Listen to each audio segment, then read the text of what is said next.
the gold lane, you actually counter the hero, but you don't counter the player. So you can still play from the back line, you can still be safe. Yeah, you're losing some gold XP, but you're coming back. And Irritel needs some time. Yes, Farsha gives you that time. Fredrin can give you that time. But still, we remember what happened with Kelra versus Joy. Honestly, good ban here, banning out the Jushin, making it so that Onic Philippines, they can get that tempo. Because I kind of feel like this is Onic Philippines style. By controlling the game the first 3 minutes and then expand, don't stop. Yeah, and again, that Jushin definitely answers the lack of CC. We were saying Onic PH does not have the reliable crowd control. The CC provides that in spades. You spend 2 seconds too long underneath her beacons and suddenly you're knee-deep in Onic PH's lineup. What are they picking red for? Again, still no mid laner and still no jungler, still no roamer for the super fam. Let's go, Badang. What do you think about it? Yeah, Badang is good. Badang or Cho. Yeah. Or Gatot. Gatot's good too, especially against the Farsa. Yep, and there you go. You pick up the Gatot here. So, Onic Philippines, it does look like they already have a lot of answers for the problems that Srg.Og has. And 2 picks for Srg.Og. So the priority for the gold lane, that's the most thing that interesting me. I would prefer to see the Beatrix, actually. I like the composition. I like it with Farsha, I like it with Kalea, I like it with Fredrin. And for the explain, I would like to prefer CC still. I like this pick. Yep, still a lot available. Even the glue is available if Srg.Og wants to go that route, because that does seem like one of Cram's comfort as well. Still a lot of picks for Srg.Og, especially on the EXP. Scary if you glue though, because their Faramis is still open. That's true. So they pick up the CC instead. So will this be the Beatrix or the Irritel? It looks like they go for a Bruno. Not in my bingo books for this one. Yeah, no, because the Beatrix was way too spelled out. So was the Irritel, because again, SRG knows that the Irritel just suddenly dies to the Granger and the Joy. So they go Bruno. It's a almost forgotten hero. It's most, it's more safe pick, but I don't like it. I understand that on lane it's harder for you to play as Beatrix, yes, but overall, if you go to the mid lane, it's much more profitable. I like that both teams, they're kind of like saying each other, let's play tempo. Let's see who has their foot on the gas first and who can accelerate without the brakes. So now, Onic Philippines, final pick here for their mid laner. A lot is still open. It looks like they're gonna pick up the Eve instead. So a lot of zoning here by both mid laners. So far, 100% win rate on the Eve for the black and yellow. Onic has also found success in this by putting it in the hands of San. So, you know what? Onic PH, they got momentum. I like it. They got a kill box going for them. I would like to say that I also like the Onic PH draft more than Srg.Og. Sorry, Bruno, I don't like you. Thank you very much for our analyst for the breakdown of the draft. And right now, for game number 3, we're going to throw it over to Brigida and Mirko. Thank you so much. A bit of opinions here and there in terms of which they prefer and not, but now only these 2 teams can get to decide which works best. They've equalized the series, and we're heading into a best of 3 to finally find out who's coming out of this. Welcome to game number 3 between Onic PH and Srg.Og Esports. That was a very fun draft to watch. It was really fun, just, predicting the drafts as well, because it really just came down to what you know of these players, right? Like, what are their comfort picks? Onic Philippines responded to the heavy assassin ban by banning out their own assassins, setting up for the Joy. It was amazing to watch the draft, and now we get to see a battle for match point. Whoever wins here, ladies and gentlemen, will be able to secure match point. A bit of safety in the single elimination bracket. Yep. And they also bring back the Bruno, who again, in terms of like history and what we know of SRG, was also there during that time. And the Bruno was just popping off, especially back in M6, but you could say the same for Onic PH, and they were even the first ones to bring out one of the most unorthodox ways to answer back against the Bruno, which was, if you guys would recall, the Layla, even back in M6, but now they're playing up against it again in this kind of situation where Srg.Og are forced to bring out the utility junglers again, but this time around with the Farsa in the mid lane, we could potentially be expecting them to play this a bit more better. There could be a lot more space created since they have a bit more of burst damage coming in for the early stages of the game. Ooh. But looking at the emblems, yep, it seems pretty standard for majority of the heroes here, but wait. That's good info. King Kong going to be able to go for the dive here. Stormy still saving the flicker. And Kong doesn't get the electrifying beat. Sky's walking up now over to Prince. We'll get the poke down. And yeah, nothing too crazy in the emblems.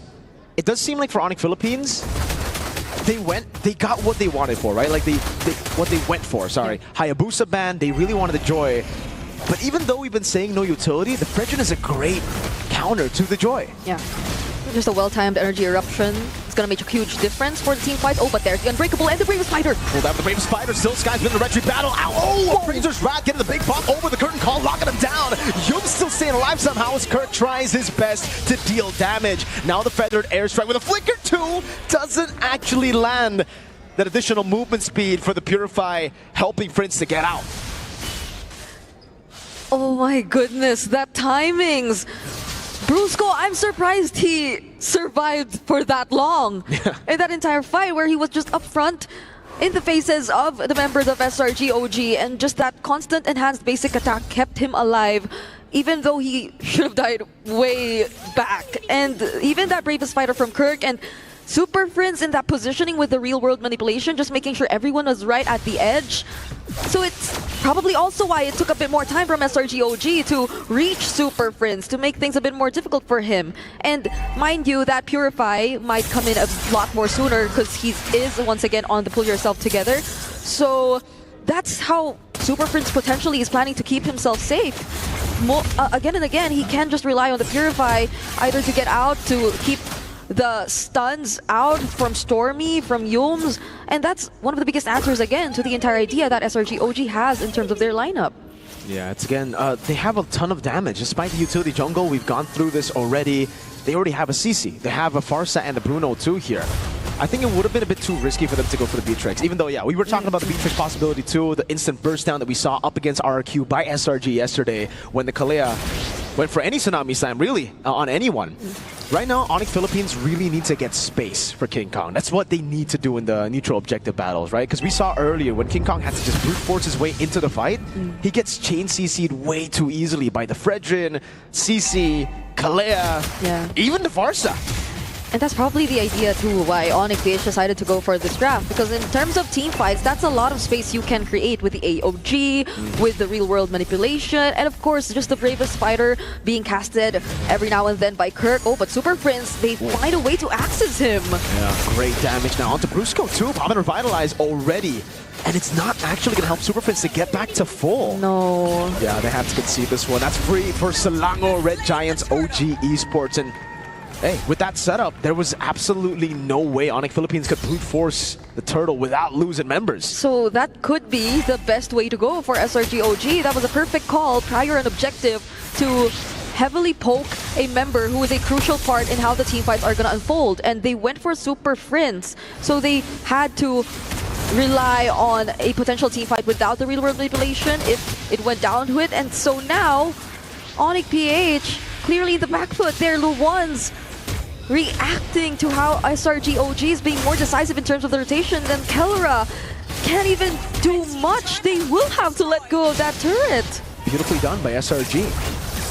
Oh, King Kong gets away. Luckily for King, there was no one there to really stop him from dashing with the curtain call. But yeah, Selangor Red Giants, especially with the Bruno, you really want to play the strong side over for Bruno. So the fact that they got 2 turtles, plus they were able to rotate down below, ending the laning phase ASAP, means that Kellera really can't abuse the Granger laning phase anymore. Yeah. Puts Bruno, Innocent, in a very good spot. We've been talking about space, but Onic PH, hopefully that space doesn't get limited to the team fights, because when they get shut down, then things are not looking too good for them anymore. Srg.Og, clearly with the utility jungler, are making it work, unlike the first 2 games we've seen so far in this series. This is how you literally capitalize on the idea of a utility jungler, because you have a strong lane in the gold lane, you have a mid laner who could definitely help you in terms of creating that space, and better yet, even supplying the damage, which is why Onic PH feel a bit more hesitant in terms of going in because Stormy and Yums, their combo's just too good. And now they're gonna go after King Kong. Ooh, energy eruption. The timing on the F5 beats, flicker over. King Kong gonna be taken low, still able to escape. Lethal Ignition proc gets him down. A big bonk over to the minion wave. Actually, that was just one minion. Rest in peace, minion. That was, I think, 2? Or maybe, yeah, that they could leave the lane alone already, but now Purify already used by Super Prince still gets caught though! Yeah, an early Purify from Prince gives Yums easy access to get Tsunami slamming. That was uncharacteristic for sure. Selangor Red Giants, they're capitalizing on every small mistake that Onic Philippines make on the map, and now it's a free turret in the mid lane. This doesn't feel too calm and collected. Wait, Kurt goes in alone? Yeah, chain CC it again. Curtain call, oh my lord, so much damage! Even with the revitalize, they go through it all, and Innocent is just balling his way to 2 kills for free for SRG. You get it, right? There's Brusco, who's also coming in, so that's probably why he was a bit encouraged. Oh, but wait! Close call. Close call for King Kong, but he still gets to escape. And yeah, you would have thought that Kirk went in alone, but it wasn't entirely the case. There was Brusco too, but was it still the right decision to go in knowing that it was just the 2 of them? Because there wasn't any damage, and SRG had plenty of damage. I mean, look at this 2k gold lead. Yeah. Already in the hands of Innocent on the Bruno. So whoever Yums decides to go for, and that setup earlier onto Super Prince was just a bit too free, you know, but whoever he decides to go for from this point onwards, you could expect the damage to come through from Innocent, to come through from Stormy. It's just too tough right now for Onic Philippines, like Selangor Red Giants. 3 kills on Stormy. That's the only possible bounty that they can get. Again, he can just play far back. He has a flicker too, and mainly I think what makes them, the backline, so safe is the amazing front line that they didn't actually have in game number 2, right? Like game number 2, yes, they had Skies on a Baksha, but Onic Philippines just got online so early. Now that SRG got 3 turtles, even just with that, without the gold lead, they should be in a proper spot to actually hold down Onic Philippines' damage. But with the 6,000 gold lead, Onic Philippines might have to just wait for, what, 15, 16 minutes of game time before they can actually shred down Skies. There's no threat of burst damage just yet from Onic PH. They're, as you said, literally waiting. And now you see Srg.Og. They just bounced back in this series. They're showing us a performance that's not too far from what we've seen in the previous year when they took the championship in MSC 2024 for themselves.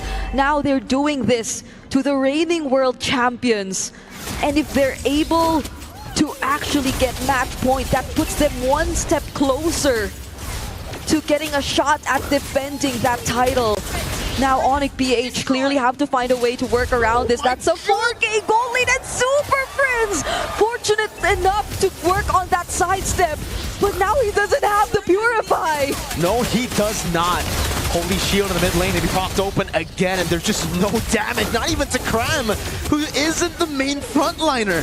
Man's able to sustain. Prince is a level down on Stormy. The only advantage, if you can even call it that they got was, all right, Stormy used Flick, so a bit more vulnerable. But even then, he doesn't really need Flick. He's been able to utilize it to go and dive. That's some free turret down below. Innocent picking it up now. RWM and the Bravest Fighter as well. Kurt melts it down. King Kong on the back line with the AOG as well. Won't land. It's only onto Innocent, who's still able to dish out damage for free. Brusco falling. Innocent gets a double kill. 1 off from a hat trick. The closest and probably the best target for King Kong in that situation was Stormy, because you said it there. What? There's a hat trick, and they're gonna go for the end. 10 minutes in, Onic Philippines have no way to react. They will be forced back in their